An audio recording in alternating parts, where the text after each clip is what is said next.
Today's First Alert afternoon weather update is brought to you by Lockhart Roofing.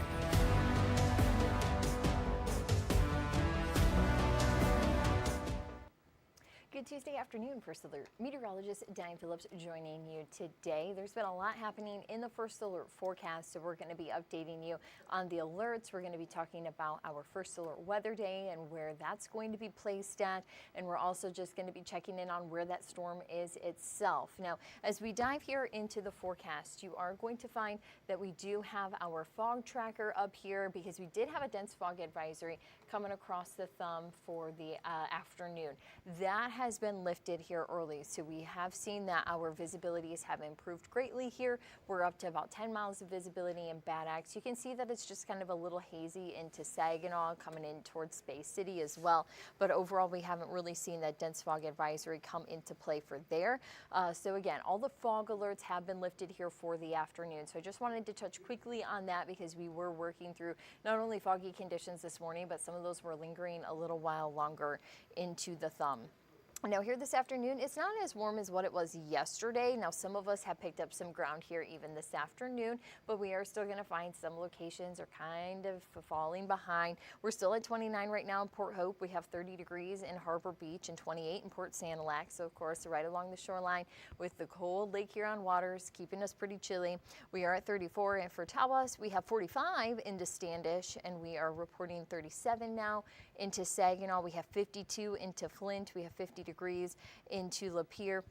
You can even see the difference from Brown Airport to MBS Airport. Quite a stretch there with that 4 degrees. So we are going to find that some pockets are receiving a little bit more mild air compared to some others. We have 45 in Clare, 46 in Alma, and 47 into Houghton Lake. So those 50s are trying to come in. Not everybody is seeing those, and we're just going to continue to see temperatures here in the forecast that are a little bit all over the place. As we take a live look outside here in Houghton Lake, we still have that sunshine coming through. Have noticed a lot of the snow has melted, of course, off of the ice. And so just kind of keep in mind that those changing ice conditions are just now something that we have to watch for. I know I've been able to see here right along the river some ice coming through. Still some folks are out there ice fishing, so just be very cautious. Of course, you're going to want at least 4 inches of ice to be out there safely. So with us seeing some of that water coming through, trouble could be happening before we know it. So make sure you're just being cautious while you're out there on the ice. There are still a couple of ice shanties that are out on the water, but we are going to find hopefully that those are going to be coming in because we will be looking at some rain in the forecast, and that's also not going to be helpful either. Now, it isn't just rain that we're tracking in the First Alert forecast, but we do also have a wintry mix. So we have that winter weather advisory. This is for Roscommon, Ogama, Iosco, Aranac, Gladwin, and Clare counties. This starts tonight and goes through about noontime on Wednesday. This winter weather advisory is for the wintry mix that's going to be coming across our northern counties. Now, we do not have advisories for all of mid-Michigan, so into the Tri-Cities through the thumb, towards Flint and along I-69 and even the southern portions of 127 here in mid-Michigan. We do not have those advisories because we do anticipate seeing mainly rain. So it's just coming across our northern zones that we are watching for this wintry mix that can cause some glazing and then some travel impacts and even some isolated power outages. Now this system that we're tracking to be bringing that in is just rain at this point. We are seeing that set up across Iowa, just now entering into Wisconsin, and some of that moisture is still sitting into Minnesota. So kind of this first arm is going to be coming in, what we're seeing just there right along the Mississippi River. That is going to be what arrives closer towards 10 o'clock. Now we do have a little bit of drier air in place, so that can eat away at some of that, but we are going to still find that we do have that wintry mix setting up. So even though it's rain now, it only takes a couple of degrees, and then we start to see some bigger differences in the forecast. So this is the system that we're watching. Still going to have some time here. This is kind of the time frame that if you maybe have that one branch that you're saying, oh, I'm going to wait for it to warm up and then I'm going to take care of it. Well, if you're in that zone under that winter weather advisory, maybe just take care of it now. Go outside, get the chainsaw, kind of cut that down if you have the chance, because you just don't want it falling into a power line. You also just don't want it falling anywhere where it shouldn't be. So with any icing, that's kind of where we have the concern, is just some of that tree damage. So if you can be proactive and kind of help yourself out, it'll definitely be worth it in this situation. Because we do have some areas that are going to be looking at some of that glazing and icing, we did go ahead with a first alert weather day. Now, this is not for everybody. This is only going to be for our northern counties. So where we have that winter weather advisory is also where we have our first alert weather day coverage. So again, this is going to be for the freezing rain that's going to be bringing some icy and slippery roadways. And then, of course, a slow morning commute, especially for those who travel along 75. We are going to be looking at about a 1/10 to 1/4 of an inch of ice accumulations from the system. So it's not the worst ice that we've seen, but any ice is just miserable. So even a 1/10 of an inch of ice is going to be a lot, and a 1/4 of an inch of ice is still also going to be quite a bit. So this is why we do have the first alert weather day. Let's look at the map of, again, who this includes. This is going to be towards Houghton Lake, coming in towards Rose City, into West Branch, Whittemore, Oscoda, Gladwin, northern Clare County. You are going to be in there, Aranet County as well. And you will see that we do have the very northern tip of Bay County. So there is going to be a little bit of variation between southern Gladwin and Clare counties and even northern Bay County. We're just right on that line, and even getting that freezing line set up between about a 10-mile difference is so difficult. We just don't have the technology these days yet for us to really be able to kind of pinpoint it down to even the road of where that rain is going to go and then where we have that icing. So just be patient if you are into southern Clare, Gladwin counties or northern Bay County. You can pick up still on some of that glazing, but again, that first alert weather day is for our northern zone. So if you are in Saginaw, you are not under the first alert weather day. If you are in Flint, Chesnee, Owasso, Lapeer, Sandusky, Bad Axe, Port Hope, Mount Pleasant, Alma, you are not in the first alert weather day. I am keeping an eye to the chat here on Facebook Live. So if you do have a couple of questions, drop them in. But again, if you're going and saying, hey, am I under the first alert weather day? If you are in Roscommon, Ogama, Iosco County, if you are in Aranet County, if you are even in Gladwin and Clare, especially the northern portions, then yes, you are in the first alert weather day. If you are not in those locations, then you are not in the first alert weather day. So just kind of keeping that straight here that we are going to be finding not everybody under the first alert weather day for tomorrow. So when you're saying, hey, Diane, you issued that, and then all I had was rain, well, just kind of keep an eye on who is in that advisory, because we are going to be finding that some of those locations are just not going to be hit nearly as hard as what some other locations are going to be. Even as I'm checking the chat, I appreciate Lori letting me know that there's still a little bit of those foggy conditions around Pigeon into Huron County. So still be cautious traveling through the thumb. Of course, we only have really kind of that sensor there into Bad Axe. So there still can be some murky conditions out there, but at least we have seen improvements. It's maybe not so dense, but it is still a little foggy throughout portions of the thumb. A lot of that is because we do have our not our roadways, but our snowpack that is melting away, adding that extra moisture into the water.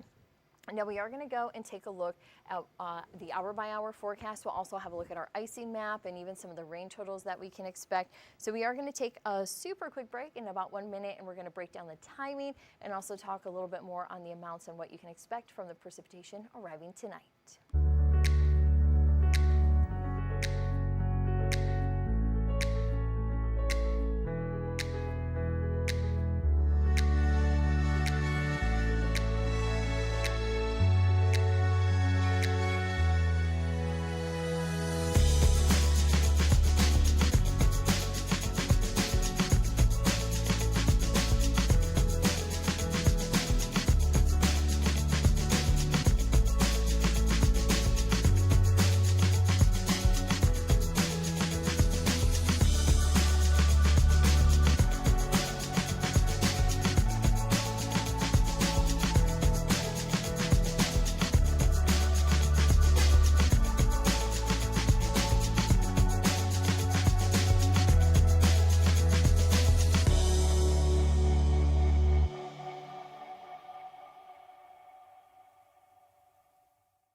Thankfully, sadly, I've gone through a good chunk of this, but I was just alerted that my mic was muted, so that's my fault. So we're just going to start back over here on the hour by hour. So we are going to find that we do have that cloud cover that's going to be here for today. Again, no real issues to get you home from work or even after school practice, so no big issues there for the daylight hours of today. Now, if you're going to be going to some basketball games, if those start about 7 o'clock, last for 2 hours, and then even if it's an away game and you have about an hour drive home, I anticipate a lot of us are still going to be home from those games before the rainy and kind of icy weather comes in. It's closer towards midnight that we're going to have that moisture setting up. So this is going to be coming in towards our northern counties, arriving along 127 first. And we do see that we have some snow, sleet, and kind of freezing rain across our northern counties setting up. So that's going to be here right around midnight, and then as we start to have more of that warmer air funneling in, I do want to back this up once again, because you will see that we do have some pink that tries to get close towards the Tri-Cities. I anticipate that we could have some portions of the thumb and into the Tri-Cities and even close towards Mount Pleasant where we pick up a little bit of glazing, but as we get closer towards the commute, we start to switch over to rainfall at that point. So it should melt any of the icing that we have. Still, you could have a slick spot that can remain, but it should take care of a good portion of that. So that's why we don't have the first alert weather day, as we anticipate that we'll start to see some of that better cleanup. As we go into Wednesday morning, you can see here at 6 o'clock, we do still have that icing that's coming across our northern counties. So that is going to be something that we need to still monitor for, is that we may not get switched over to rainfall completely. But as we go throughout the mid-morning, we do see that we have some yellows and some oranges in there. Maybe an isolated rumble of thunder, but severe weather isn't expected. Mainly heavy rainfall is expected from that. So we don't have to really worry about severe weather, but at that point, we are still working with that cold air further north. And then we will see that the system slowly starts to lift out. So by lunchtime, a lot of this is headed out east over Lake Huron, and then we will see that system to just remain in the past as we go throughout the rest of our Wednesday. We may even start to see a little bit of that cloud coverage starting to clear, so we will find that those conditions are going to start to improve, and then our Thursday forecast is fairly dry. So when we look at our ice map, we are going to find that we have our northern rows of counties, Roscommon, Ogama, Iosco, the northern portions of Gladwin and Aranac. That's where we are going to find potentially about a 1/10 to a 1/4 of an inch of ice. That's going to be kind of our best chance for picking up on that rainfall. And then you will see that we did have that paint kind of cutting into the Tri-Cities across Huron County and then further west towards Mount Pleasant and Clare, where we have a little bit of that glaze. So we could have some icing if you know somebody who's working maybe during the night and going to be traveling. Make sure that they're cautious on roadways, because it could be a little bit slippery before we have that rain push in to kind of melt that away. Now, if you're in Chesaning and also Flint, Lapeer, you can see that you're only going to have rain only, so you don't have to worry too much as far as this icing coming in. We are still looking at about rain totals to be about a 1/2 inch to an inch with this one. We may have some spots that are just a little bit on the stronger side, but with us picking up on some heavy rain, that's where we're going to kind of add up that water. We also are going to find that a lot of our rivers, even with the snow melting off, that we have plenty of room to take on water. We had a lot of dry conditions when we were looking at the drought monitor this fall. And this winter we have seen improvements, so we still though have some room. It's not going to be a concern with flooding considering the snowpack is melting, and then we are going to be picking up a 1/2 inch to an inch of water. So this is who can see what when we look at our forecast. So mainly our locations that are going to be all rain are going to be across our most southern portions and communities. So we have Flint, Owasso in there, Lapeer, Chesaning, Birch Run. So you're mainly going to be working with some rainfall in the morning. Now we are going to find closer towards the Tri-Cities, Carroll, Mount Pleasant, Alma, you're kind of in that glaze and then switching over to rain. So I still anticipate that your impacts would be pretty low as long as we have that rainfall to come in and kind of melt anything. Now the freezing rain chance, that is going to be for Houghton Lake, West Branch, Gladwin, Standish, Whittemore, kind of those northern counties. And then as far as the thumb goes, we do have, again, that light glazing possible throughout Huron County, but we do see that we're going to have rain towards the southern half of the thumb. So overall, though, for the morning commute, if you're traveling from the thumb, headed a little bit further west, you should find that you head into some rainfall while you're doing that drive. So it should be a little more manageable. Now also, I do want to talk about temperatures, as those are going to be varying tomorrow. We are going to see the further south you are, the warmer your air is going to be. So we're going to be seeing temperatures into the mid to upper 50s just because we're really going to have that warm air trying to surge in. So that's going to be along I-69. And then as we come into the thumb, You can see that that warm air doesn't quite reach the whole way. So we're going to be seeing some 50s throughout Tuscola, just kind of clipping Sanilac County. But if you're in Huron County, anticipate 40s. Even along the lakeshore, we can have some of those upper 30s.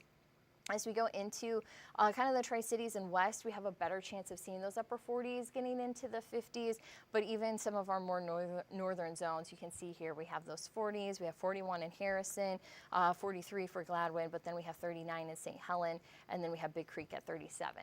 So we will continue to see even those mid-30s, lower 40s for Aranac County as we go into our Wednesday. So if you're looking for some more mild air, you are going to be finding that the further south you go. So it might not be the best day for driving for some of us, but if you're willing to make the drive, you will find some varying conditions. In the First Alert 7-day forecast, we are going to be finding that our temperatures remain above freezing. We're going to continue to see those 40s. We even have 50 in for Thursday. So that should help to clean up and kind of melt anything that does fall as far as freezing rain is concerned. And then as we go into Friday, we have another system. We're still watching a rain and snow mixture from this one. Saturday, trending dry and just kind of some lingering noise coming through for Sunday with those snow showers. But the biggest thing to kind of keep in mind is that that system on Friday, as that comes through, it unlocks colder air. So highs are only going to be in the 30s this weekend. We do have 20s for next week. So the stretch of above average temperatures is going to halt. And then we will be back to maybe hearing that furnace run just a little while longer.